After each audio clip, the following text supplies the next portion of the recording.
welcome to Lead Live, reminding you of your personal genius and how you think in order to actualize what you desire.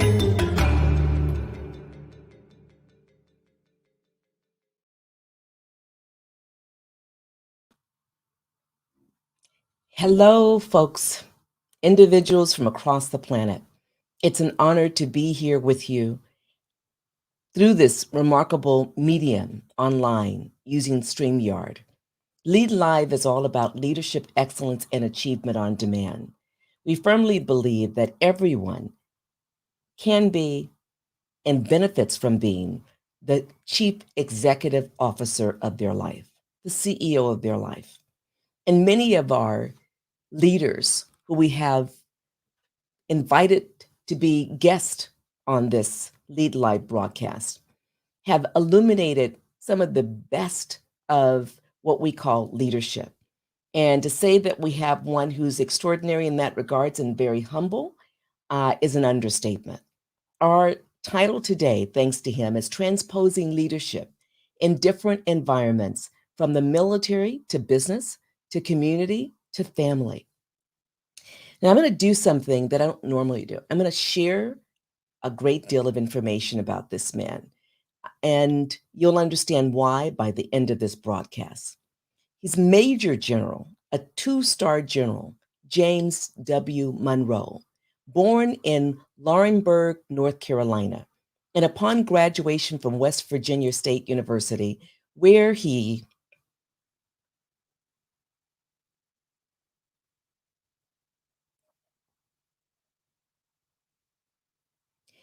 earned a Bachelor's of Science in Electrical Engineering and was distinguished military graduate from the Reserve Officer Training Corps. He was immediately commissioned as a second lieutenant in the United States Army. And for those of you who understand rank, that's a pretty tall order to move that efficiently to that level within the United States Army. He earned a Master's of Arts degree in political science with a concentration in Middle Eastern studies from the University of Cincinnati. He studied the Arabic language and used those skills in the Middle East. General Monroe's military education includes numerous military courses, and key to this gentleman background also is his completion of strategies and government executive program at Harvard University. This gentleman was awarded an honorary doctorate of laws degree from West Virginia State University. General Monroe commanded at every rank he held during his 35-year continuous military career. He was the Deputy Chief of Staff for Logistics and Deputy for Host Nation Support, U.S. Army Central Command during Desert Storm, the Gulf War. He was the Army's principal logistics planner for and during the war. He was the Deputy Commanding General and later the Commanding General of the Army Material Command Logistics Support Group in South Florida during Hurricane Andrew in 1992. Florida's Dade County declared James Monroe Day in honor of his exemplary service during Hurricane Andrew. This gentleman, General Monroe's last official duty was serving as the commanding general of the U.S. Army Industrial Operations Command, which was headquartered in Rock Island, Illinois. He shouldered the responsibility of an organization that included over 26,000 military and civilian personnel, 10,000 contractor personnel, located in 23 different states and 10 overseas locations, with an operating budget of well in excess of $4 billion. Upon retirement, this gentleman was hired as the president and CEO of the Air Ground Equipment Service Government Group, AGES, as it's referred to, an aviation support corporation based in Boca Raton, Florida. He was also a senior vice president of the Volvo American Boca Raton corporate office. He serves on the Aegis Holdings Corporation Board of Directors. General Monroe was selected Mr. West Virginia State University, who's who among American colleges and universities, and selected to the West Virginia State College ROT Hall of Fame, U.S. Army Ordnance Corps Hall of Fame, and the state of West Virginia's All Black School Sports and Academic Hall of Fame. He has received special recognition for community service from the National Council of Negro Women and special recognition for community service from the Hartford County chapter of the NAACP in the state of Maryland. General Monroe received the Omega Psi Phi Fraternity's Century Award for Excellence from its national headquarters, special recognition as an outstanding charter member of the Iota Nu chapter of the Omega Psi Phi Fraternity, and was awarded the Scroll of Honor of Leadership, or for leadership, from that fraternity.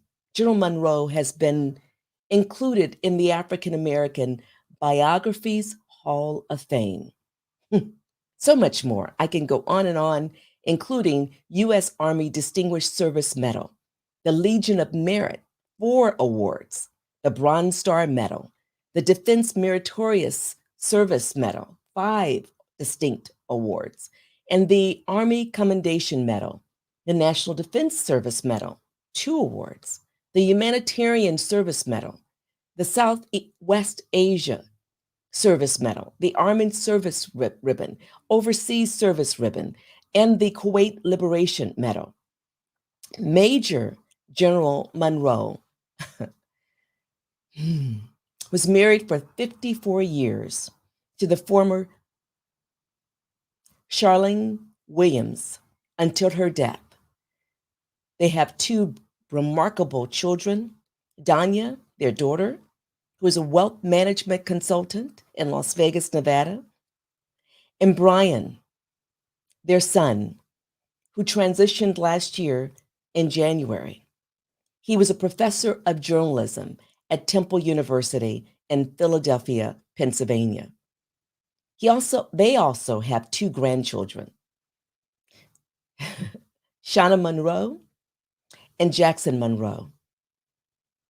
I smile deeply because this is a family I love, folks, so this is personal. General Monroe is very active in his church community and is a mentor to many throughout this nation. So I'm going to bring him here. You can see his distinguished background in terms of his degrees, his awards you just heard. This man cares deeply about what he's done to add value. And yet, like me and a number of folks who choose to lead, he's naturally an introvert. And I don't want to compare myself to him because, unlike me, he's done some rather more remarkable things across the planet. So without further ado, I want to bring this humble spirit into the studio with us. Hello, hello, hello. Ms. Tena Webb. Oh, pardon me. Dr. Elnora Tena Webb. To you. I hope your audience will forgive me, but I've got to say full disclosure here, real quick. And I don't know how much time, so you'll have to tell me to shut up when I'm finished. But I love this lady. She's part of what I call my DNA family. Or my non-DNA family. I'm sorry, my non-DNA family. Because she didn't say this, and I will explain to you why she was a little choked up there in making that introduction, especially when she began to talk about my children. She's the godmother of my grandchildren, both of them, not just my granddaughter, but my grandson as well. And we've known her for so many let me back off. We haven't known her for very long. She's such a young lady. Anyway, we've known her for many, many years, Uh, and we love her for that. We love her for what she has done for our family. She's been, she goes wherever my son before he died. Whenever he had something special, she was there. Whenever the grandchildren had something special, she was there. So I just want to explain to your audience that there was something behind your introduction there that I could tell that was a little tough for you to get through, but you did it extremely well.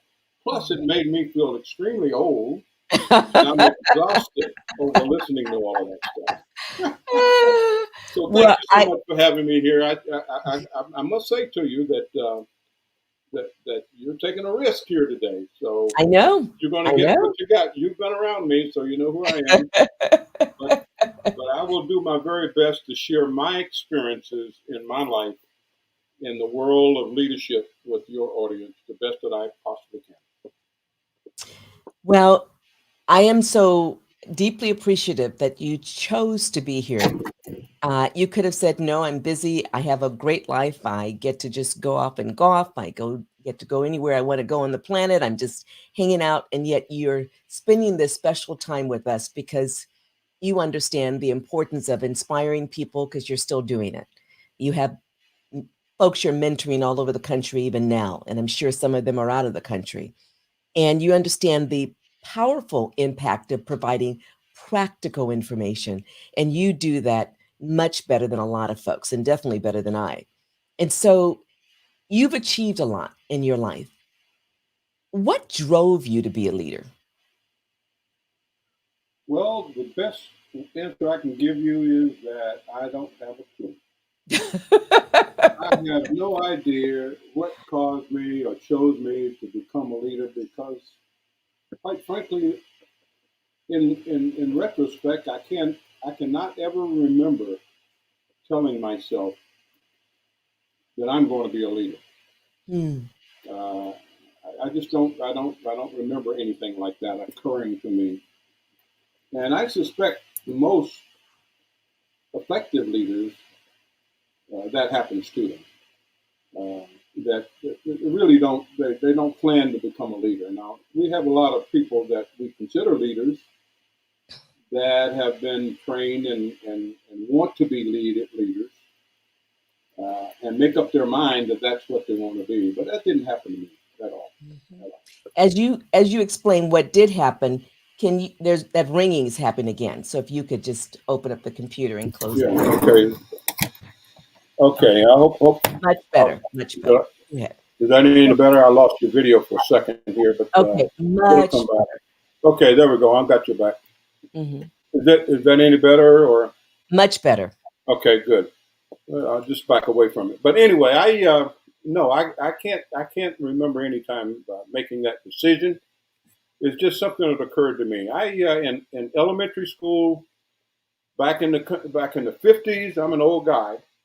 Back in the 50s in elementary school, when we were on the bus, catching the bus, or when we missed the bus and had to walk to school, I remember being, because I was tall and skinny, I remember being the guy that was always sort of talking the bully down for messing with other kids. I wasn't big enough to really do anything about it, but I had a way of doing whatever I did and get them to back off. That I can remember. In high school, I was sort of a basketball leadership kind of guy. I played basketball for 4 years in high school, and people looked at me, and I never quite understood why, but I do, in retrospect, see that happening. And the same thing occurred in college. But I've never taken on that. But I do believe that one of the things that did occur to me is that somewhere along my life, I began to enjoy the challenge Mm. of leadership. I mean, it's kind of sort of like a sport, you know.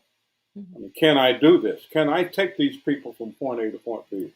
And I've got a fairly weird, in some respect, controversial philosophy about leadership that I can share with you that I've developed over the years. Please. Well, first of all,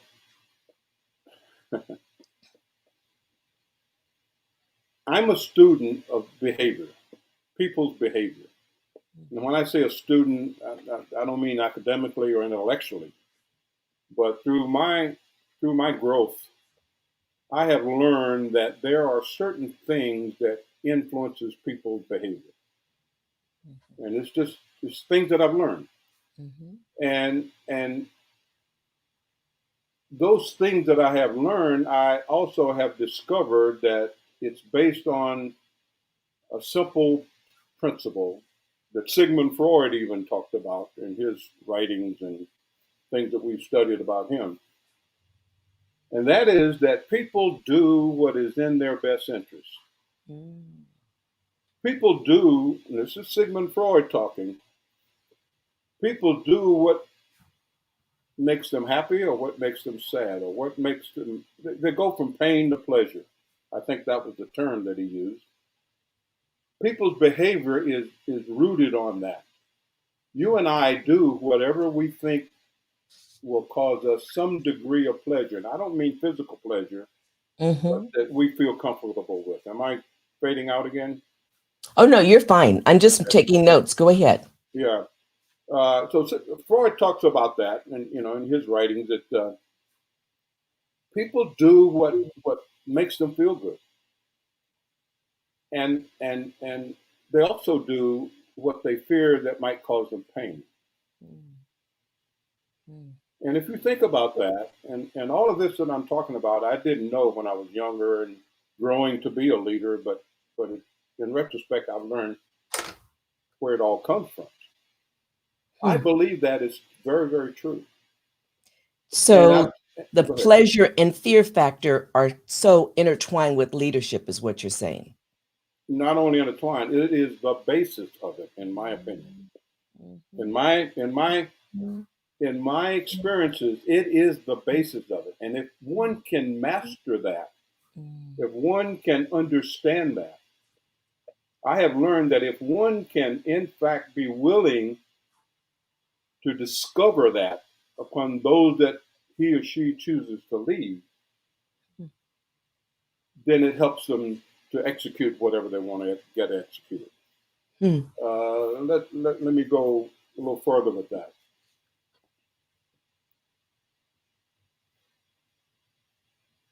Leadership to me, and has been to me, and I think with all the respect to intellectuals and all the respect to academicians, I think we've overused the word. I think we misuse the word too much in our vocabulary. But leadership to me is a very simple thing. I've learned that leadership is no more than the ability to get someone to do what you want them to do. That's it. Period. No other explanation necessary. If you want someone to do something and you have the ability to get them to do it, that's leadership. Now, for your audience, here comes the controversial part of it. Leadership can be a positive approach or a negative approach. Going back to pain or pleasure. And those that can understand that and master that become good, great, effective leaders. Now, watch this one. I have discovered that Donald Trump is an excellent leader.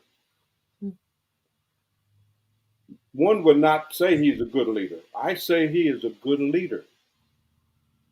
Unfortunately, he's leading people in the wrong direction. Stalin was a great leader. Khrushchev was a great leader.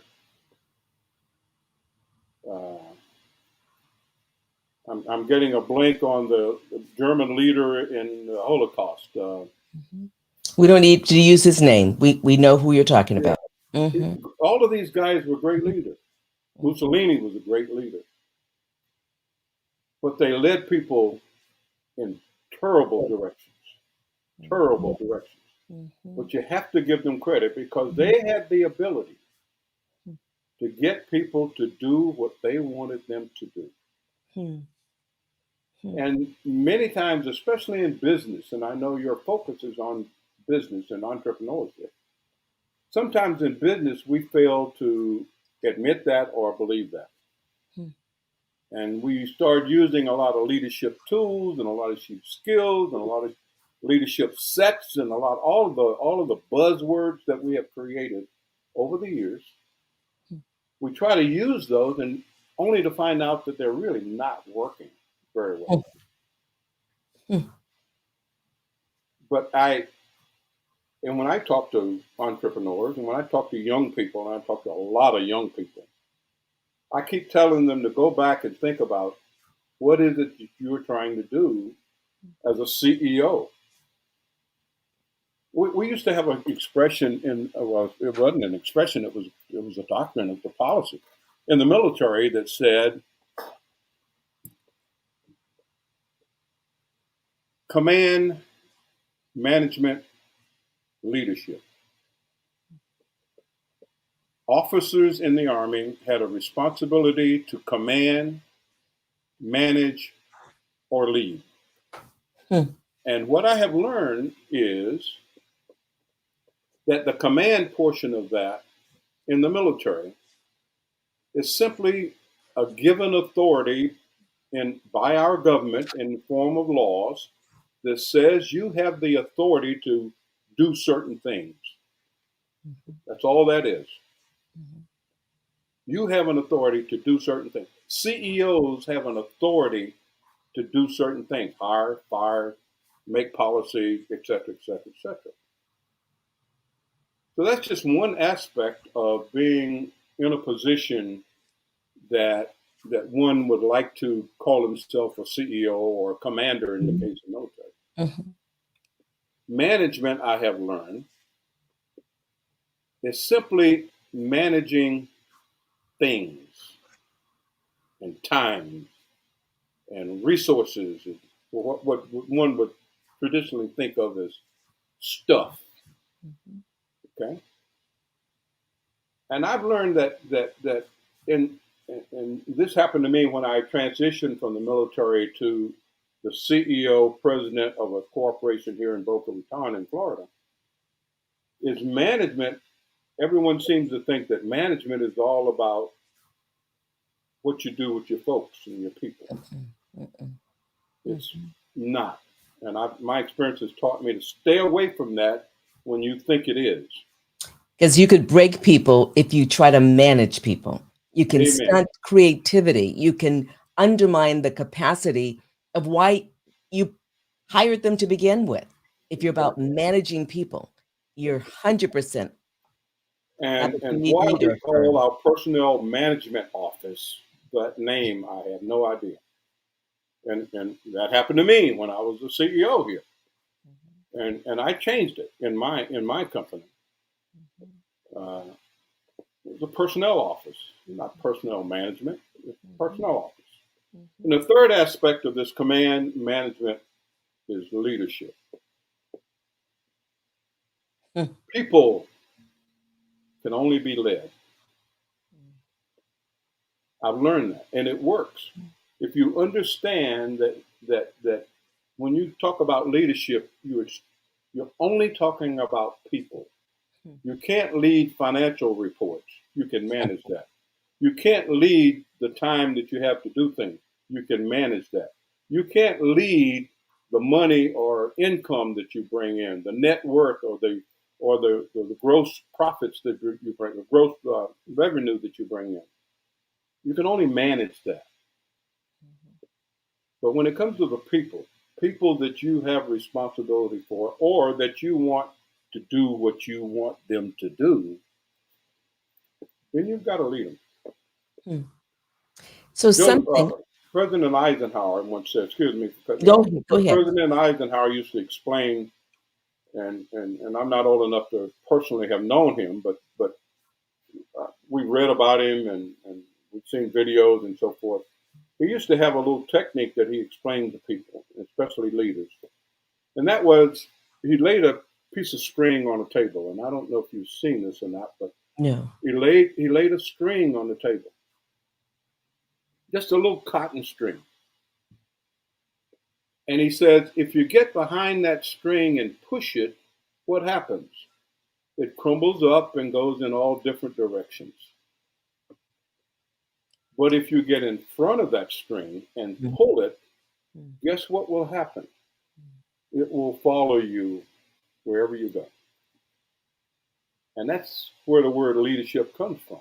mm, Leading, not pushing, not managing, not even commanding, or not even being responsible or having the authority in the position of CEO. So that is, I'm giving you the basis of my mhm, mhm. understanding over time. It took me a long time to figure this out You of said what something. the root elements of your job as a leader, CEO, manager, boss, or whatever it is. It really is, and it goes back to those little principles that I talked about: pain, pleasure, uh, Mhm. things of that sort. Yeah, there's something you said before we uh, launched the live broadcast that made me curious. I know you're like the rest of us. You're human, unless there's I'm something that sorry. Say the last I part said again. you're like the rest of us. You're Yeah. human, unless I missed the memo. Mhm. And, uh, and and people look at individuals like you, and I know some folks who've looked at you, and I remember years ago when I met you for the first time, they were like, "Oh, that's a major general." And I'm like, really? Okay." And their reaction was a little bit over the top. And I'm sure you've experienced that throughout your career, at the different stages. And at what point did you realize, that I wanna take on more? And because you're an introvert and you're wired that way, it clearly wasn't about someone else giving you, that kind of accolades or kudos, but what pushed you to become a major general? Of all things, you were brigadier, then you went to major general. What was it? And I think about the statement you made, "Life is a bitch." That's what you said, right? It What is. Yeah, how did you get there? Really, I think part of that story, in a few moments, if you can share some of the real challenges that uh, could have caused you to stop, and yet you fought through those challenges, and here you are, able to look back and be able to smile and muse and say, "Oh, that really wasn't that big of a deal. Oh, no, that was a big deal, but I got through it with the help of," and then you fill in the blank. Can you Yeah. talk about that a Yeah. bit? Yeah. Sure. I was giving a speech one time in Cocoa Beach, Florida, to the equal opportunity graduating class of the military, the Defense Department. Defense Department has an equal opportunity school in Cocoa Beach, Florida, and I was invited to be kind of the commencement speaker there. Mhm. Uh, and it's a small group. It was inside, so I gave them an opportunity to ask questions. And there was a sergeant in the back of the room put his hand up and asked me a question. He says, "General, why did you become a general officer?" And I paused for a minute because that was quite a profound question I never think about very much. And what came out of my mouth was, I didn't want to pick cotton for the rest of my life. Mm. And then I went on to explain to him who I am and where I came from. You started off your introduction about Laurinburg, North Carolina. I will guarantee you 99% of your listening audience has Never heard never of it. heard of Laurinburg, North Carolina. It's a little farm town that I grew up on a farm. My father was an electrical contractor, and my mother really helped us to run the farm out there. And after school, we had to work on the farm. I had to pick cotton, plow with the tractor, and do all kinds of things like that. And I kept asking myself, is this what I want to do for the rest of my life? Then I had a father who had a third grade education, was the highest he was able to get. He is the smartest man that I've ever seen in my life. I've ever been around. And I've been around some real good intellects. I mean, some smart people. But he is the most brilliant guy that I've ever seen. He's dead now. He died in 1967. He taught himself how to read. He taught himself how to read enough books to learn how to pass the state bar exam for electrical contractor's license. My mother finished high school and she helped him to, learn how to read. But he was so driven that he wanted to be more than he was. And I watched that. This is all in retrospect. When I was coming up as a kid, I didn't understand all of that. But I'm reflecting backwards now. But I guess that's where my drive came from. It's not so much that I wanted to be a general. Actually, I never thought about being a general. But in retrospect, I understand that I have a drive. Even today, on my desk, which thank God you cannot see, there's a bunch of stuff that I want to read, I want to look at, I want to study, I just want to know more about it. Where did that come from? I suspect my surroundings, my father, my mother, that little farm in Laurinburg, North Carolina. Where did that come from for most people? It comes from their surroundings. We used to have a guy in the military come in and give us a talk about "You Are What You Were When." I don't know if you run across that or not, by Morris Massey, back in the 70s, when we used to have a lot of racial problems in the military. The military hired him to go around to different military posts and give this lecture on race relations, and he themed it as "You Are What You Were When," and his theme was, "You are today, soldier, what you were when you were about 4 to 7 years old." And he went on to explain about it. Statistics shows this and statistics showed that. And whatever your environment was in that particular area, not only in your home, but even in your community, whatever that environment was, it laid the groundwork for who you are today. And I suspect that's true. At least in my case, it has been true. So to answer your question, where did that come from? I suspect it came from my environment when I was about 4 to 7, 8, 9, 10 years old. While you were growing up in the military, that set you up to be able to lead in corporate America and set you up to do things in the community more so, and set you up to reflect even more on your family and be there in the way that you knew to be there.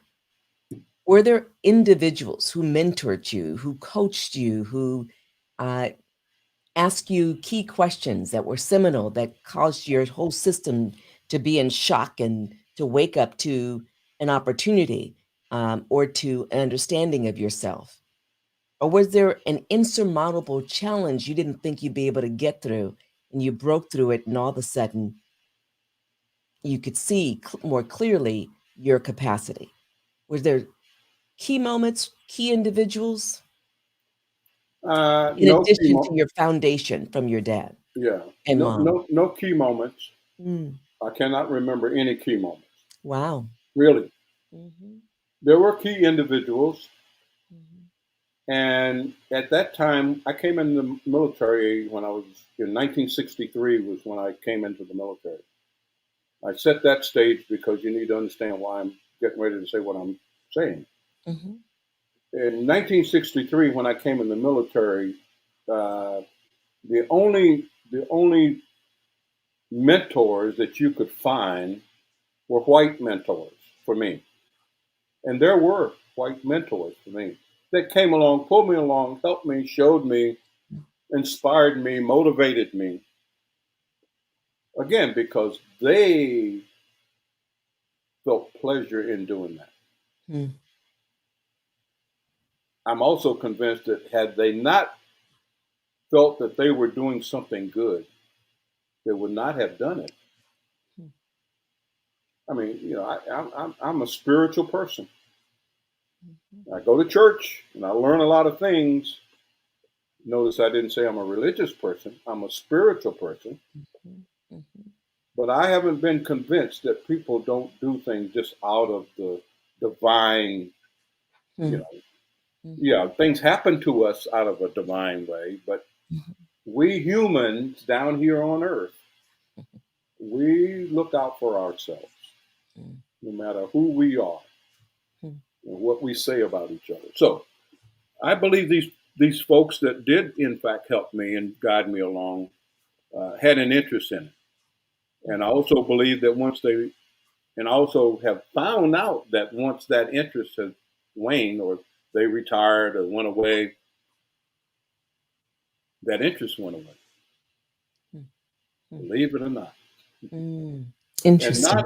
not until later in my life, in my career, did I begin to get people that look like me have an interest in trying to help me and show me around and mentor me and motivate me. Mhm. Mentorship is a whole new program. We can talk about that Mhm. all day Mhm. long. But what I found mostly from those that helped me Mhm. was that they motivated me. Motivation is so key to me. Mm. That to get, they motivated me to teach myself. They motivated me to go out and grab the new things all the time. I mean, I used to go into buildings. You didn't mention this, but my undergraduate degree is a Bachelor of Science in Engineering. Mhm. I Mhm. walked in the building today, looking up at the ceilings and the lights and trying to understand how did they do this and who did this and who designed this. When I go over these underpass and overpasses and these loops and all of this highway stuff we see going on in our country today, I'm curious about how did that happen? Mm. How did they do that? Mm. Again, that goes back to a lot of people motivating me to get better on myself. So I can't remember any moments, but I Mhm. do remember some folks, Mhm. and I do remember white and black Mhm. helping me along. And Mhm. I could name them, but I won't. I also could name some subordinates of mine that did that. Young people that it that inspired me because they Mhm. were inspired by me Mm. to to keep going and doing. My life hadn't been a bed of roses. I wrote a note the other day to someone that says, "You have helped me," to one of my non-DNA children. I have those out there too. Uh, you've helped me up the front side of the mountain, and now I want you with me as I go down the backside. And you'd be amazed at the responses they gave me because it was very good, very warming. Mm. Um,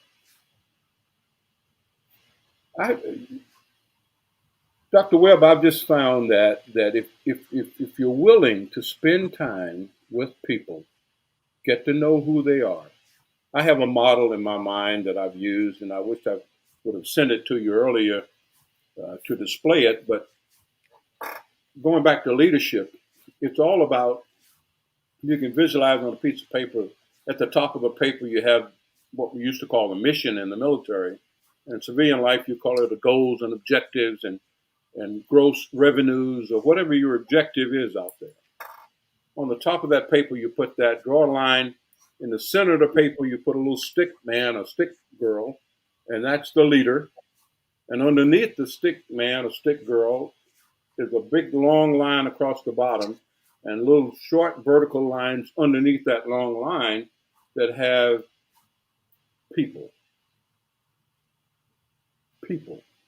And the resources are there too, the money, the time, and all of that. But since we're talking about leadership, I'm saying people. And my model that I've developed over the years is simple. Understanding those people. Every one of them come to us with an attitude that they learned when they were young. They come to us with experiences that they've been involved in all of their lives. They come to us with educational backgrounds that are varied. They come to us with culture that really varied in this country, and many, many, many other things.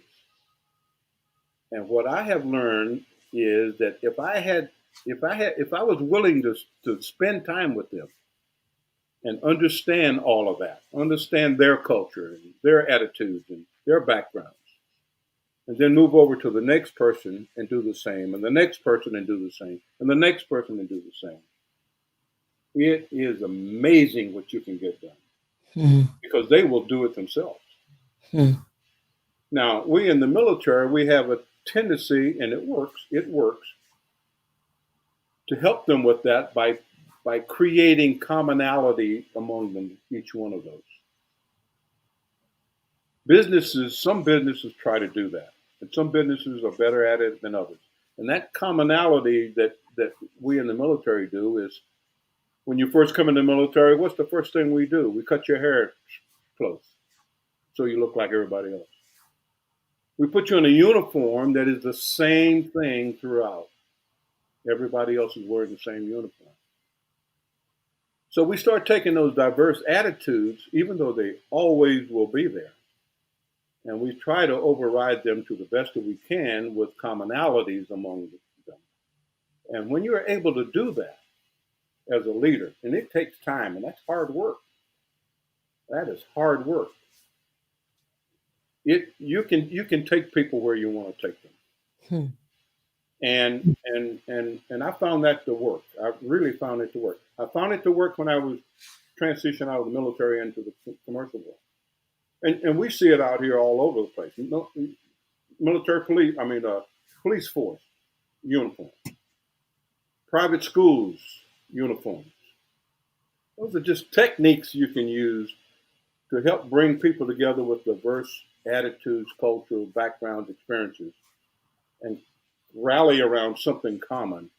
And the next thing you know, they're sharing things with each other. It worked. How did it work in the corporate world when you transitioned in there?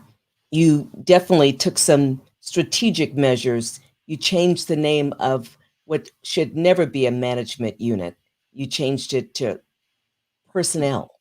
Right. You did other things, but what are some of those things that you did in order to foster this common culture, this common currency of engagement around one mission? Right. I worked very hard in sitting down, going to people's, in some cases, homes.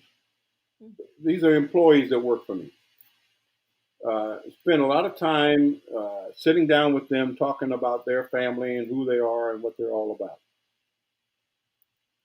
I spent a lot of time making sure that profits that we were able to experience in our organization, we had an equitable way of distributing those profits among our employees.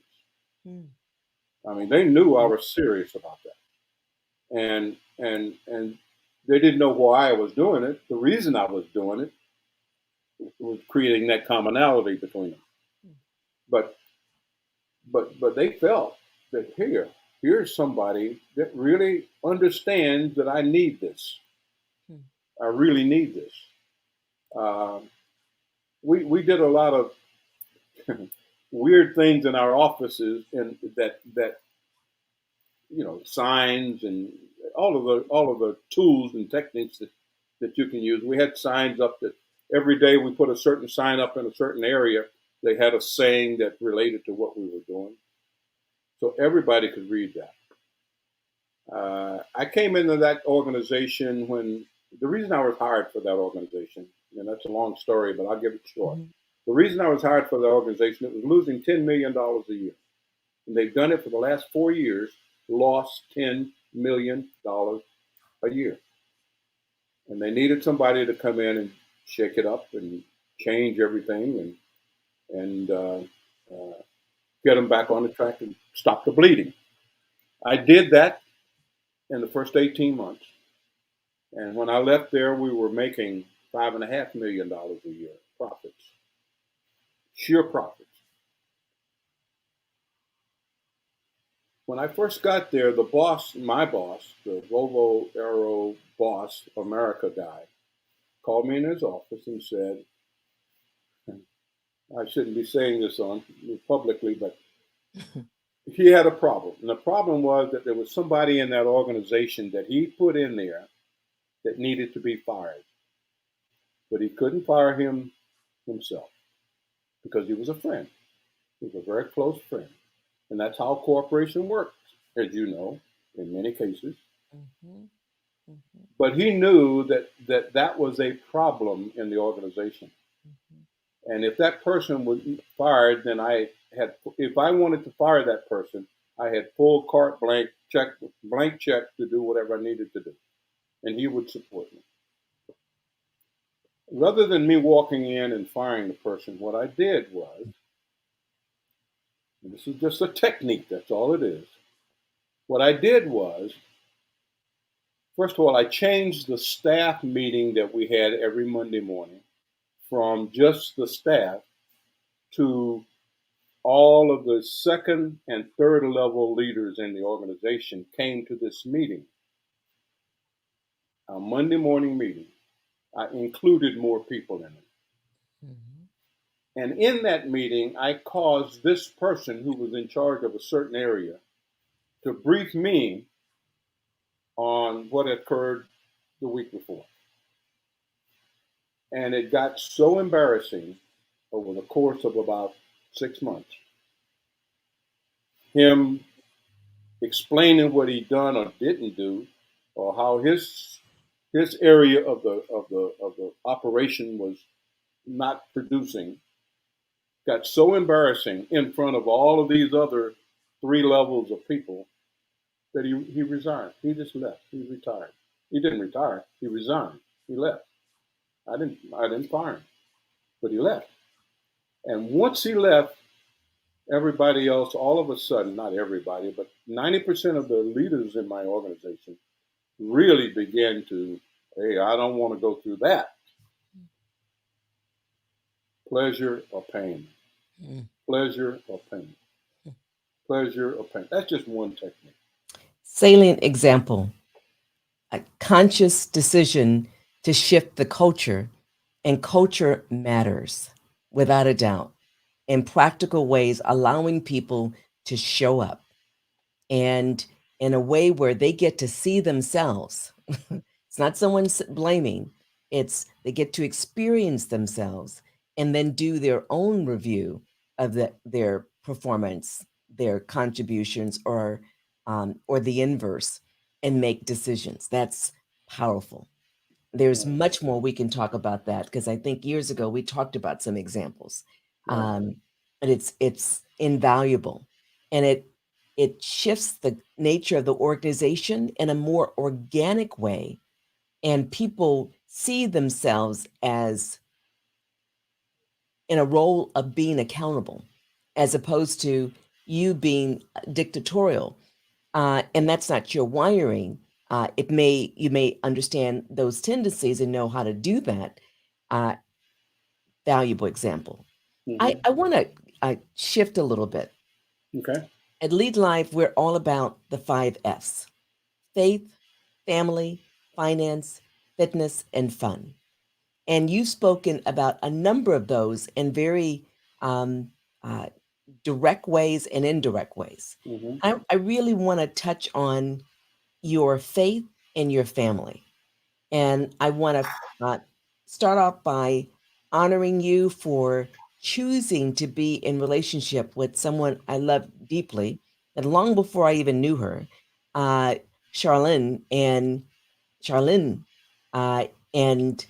leveraging her throughout your young career and even into your retirement, and then honoring her as she transitioned, then making certain to honor your children and your grandchildren, and then more recently, giving yourself the gift of uh, proposing marriage recently.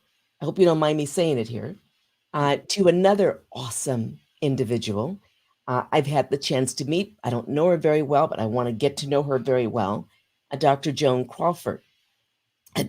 I don't want to speak out of turn. I want you to share what you believe were the biggest takeaways from your family, from having a family, being in partnership with your wife, having a partnership with your new love, being there as a father, not just father figure, but as a father and as a grandpa. Can you talk about the importance of family to you and your biggest takeaways? Oh wow, wow, that's a big one. That's really a big one. I My fiance now, which we're not married yet, but my fiance Joan made a comment to me one time. Matter of fact, she made the comment to her mother Mm. in my presence, and she said that this guy was married to one woman for 54 years. He must be okay. That was her words. He must be okay. Because her mother was teasing her about men and men cheating and men divorcing and all of that, and that was her kind of a response to that. And that kind of threw me when she said that. But having been with one woman for 54 years, or one person for 54 years, one partner for 54 years, teaches you a lot about yourself, a lot about your partner, a lot about everything. But you look up one day and you realize that that's what happens in families, in real families, not fake families, but real families. You learn, you compromise, you learn. And that translates over into your leadership ability. It translates over into your business. It translates over into a lot of things that you do, a lot of your behavior. So when I said earlier, I learned from subordinates, I learned from family, I learned from a lot of people on how to utilize that in other spheres that I operate in. So family is very, very important to me there. Uh, and then having children is a big deal. Uh, I think I was probably 22, 23, somewhere in that neighborhood when my wife and I got married very early. We were 22, 23 years old. And I was 22, 23 when my first child was born, Danya, my daughter, who's out in Las Vegas now. And in retrospect, I'm very happy that that occurred very early. And then, of course, my son Brian was born 1 year after that. And what that did, it allowed us to grow up with our children, which I think is a big, big advantage. Because we became not only mother, father, mentor, teacher, parent, but we've become friends. I was a very good friend with Brian. I am a very good friend with my daughter, Dinah. And I've learned how to do that. And then at the same time, be a responsible, accountable parent to them. That took a while, but I know how to do that now. And then, I think I've covered all three of them: my parent, my wife, my children, and then my fiance. She said it all when she said that she has that feeling that this guy must be okay. Yeah, I want to go just slightly deeper, if you don't mind. Okay. I'm thinking about the fact that there's a lot of folks who have gotten married and for whatever reasons, and it worked. It didn't work. It worked. Oh, it works. And Yeah. they work through a lot. And I know a lot of folks like you who were married, and most people think, oh my God, it's just beautiful. They don't know inside all the challenges that each individual goes through, and then together they go through in order to make that work.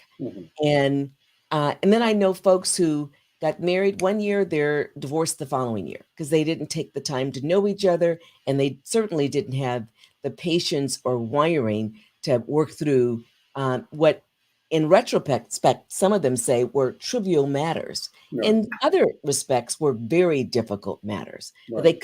they couldn't find themselves to do that. And so, why did it work for you? Oh, okay. Okay. Okay. Okay. Mm. The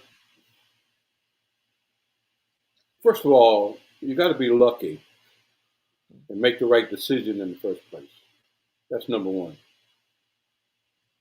The decision you make in the first place has a lot to do with that. Not everything, but a lot. Compatibility, pluses and minuses, and understandings, and all of that. And even though many of us older folks have this notion that couples should not be together before they get married, I think we need to rethink that sometimes. Okay. Because that's part of getting to know the other. Absolutely, absolutely. That's part of making the right decision up front. Tina Turner said it. What's love got to do with it? Love is a wonderful thing. It's awesome, but love is in the eyes of the beholder. You have to define it yourself. No one else. I mean, you can go to the book, but if you can't define love yourself, then you may be in conflict with somebody else. So you got to find some other things. And the thing that I guess is the answer to your question that caused us to be together for 54 years is we both, and I expect that we'll do the same thing with my new wife. We both made a commitment to each other. The word commitment. And that is simply saying that we're just going to make this work. We are going to make this work. Notice I didn't say no matter what, but we're going to make this work. That was our driver. That was our goal. That was our, and then we had to lead each other to do that. You know? You make me think of there's no plan B when you're leading. Someone said to me, a remarkable professional who's in a key leadership role, responsible for the infrastructure of a huge organization. And she says, you know, when I got here, people are like, they were so excited. And then people came to me one-on-one and said, you got to have a plan B because you've got a massive undertaking. You've got to overhaul a lot. So have a plan B. And she says, well, what do you think? And I was on a Zoom call. I looked at her through the lens and I said, listen, I don't believe in plan Bs. If you have a plan B, then you shouldn't be there to begin with. If you have a plan A, you should be working that and expecting it to be successful. She said, oh my God, thank you. Everyone else was agreeing with that. You're the first person. And I say that only, it's not about me. It's not about her. It's really about the power of your life. It's not perfect. You talked about it's been a bitch. Yeah. That's offline. And yet you had a plan A and you focus on that plan A. You were committed to that plan A. And that's really the salient message I wanted to come through in your own words without me guiding or anything. I just wanted you to just say that because I know, Charlene, it was about, we don't have any plan Bs or Cs or Ds. We just make it work. Right. Yes, my feelings may be hurt. His feelings may be hurt. Her feelings may be hurt. At the end of the day, you come together and you heal. You foster well-being. You and that euphoria that you experience may be sustained for a day, for a week, for a year, but that's not the bottom line. The bottom line is a healthy family. Right. Right. And yeah, I totally. there is no plan B. You just work the plan A, and you just keep working and keep working. Now, there are exceptions to the plan A. Hmm. Abuses, Of course. domestic abuse and all those sorts of Of things. course. When people go crazy on you and do stupid things that Of you course. shouldn't hang around there and accept stupid stuff, That was the caveat that you mentioned to begin with. Right. You call it luck. I call it a little bit more than luck, but maybe people call it luck. Um, Both of you had some level of understanding of the self, not Right. perfect. Both of you had some level of understanding of the other, and knew because of your shared cultural perspectives, etc., that you could make it work, and didn't know the massive challenges you'd have along the way, but you chose to make it work. Right. Exactly. Exactly. Yeah. Well, I want to ask you a last question because I think I can go on. And there's a many other questions I had that I'm not going to ask because we're at the top of the hour. Oh, And that okay. is there a particular message in addition to what you've shared that you want people, young and old, whether they're elders, whether they're my age in the 60s or they're much younger, that you want to be a takeaway?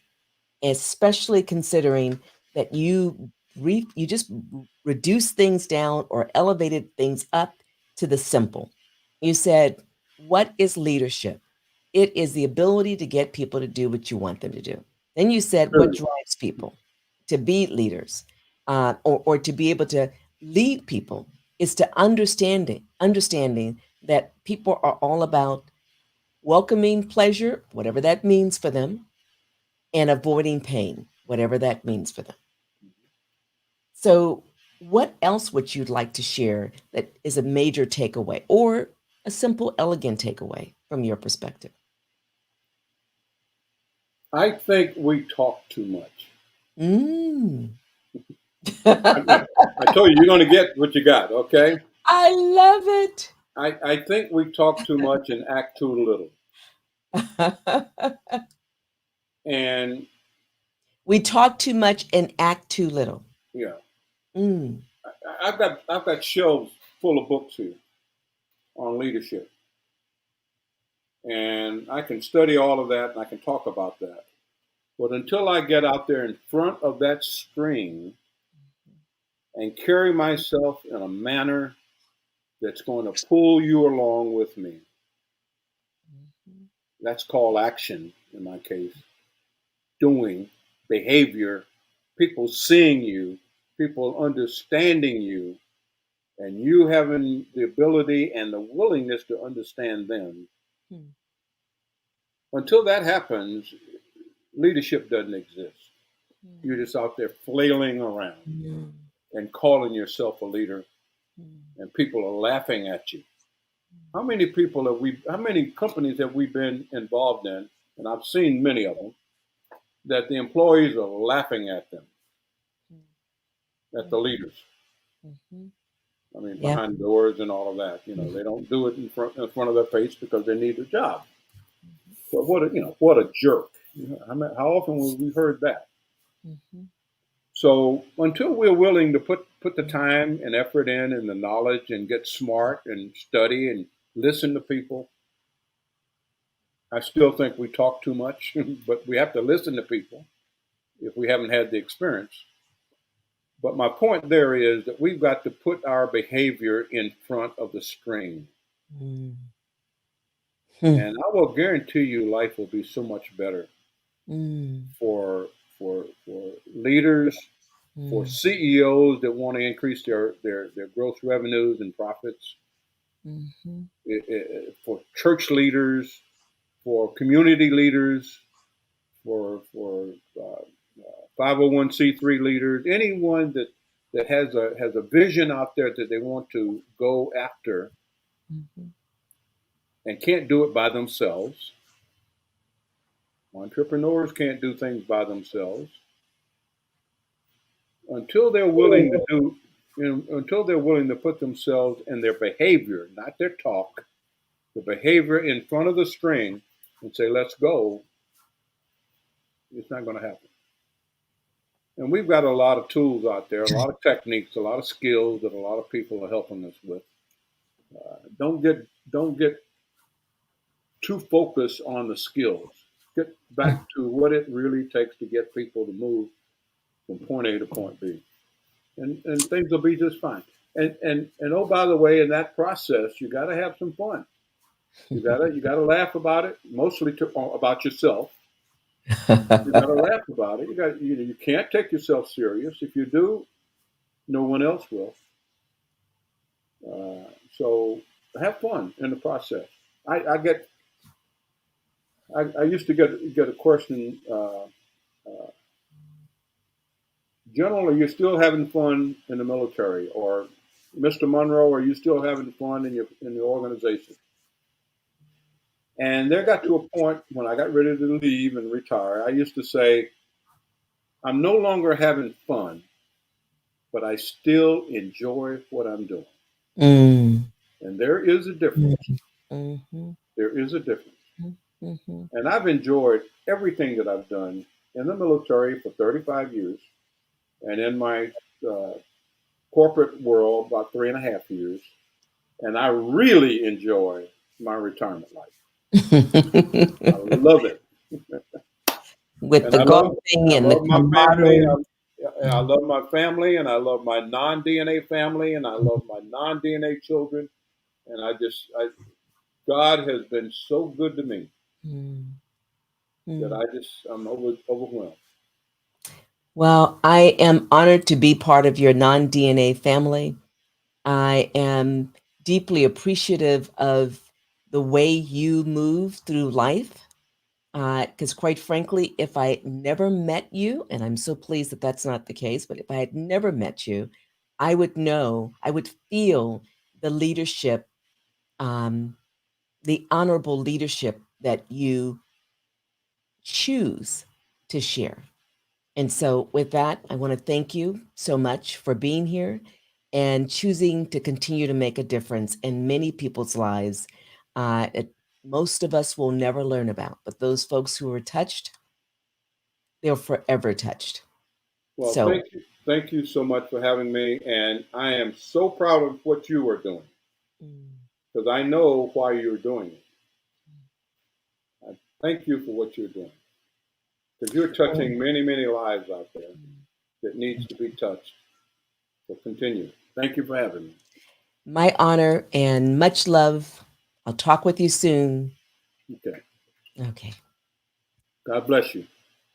God bless you. Great spirits always protecting you, all of our loved ones. And to you, viewing audience, thank you for choosing to be here to leverage this, whether doing live or subsequently. Just remember, you are leading in different ways. We just encourage you to be more conscious of your leadership so that you can live the life that you really deserve to live. Dream big, go after it big. Why don't?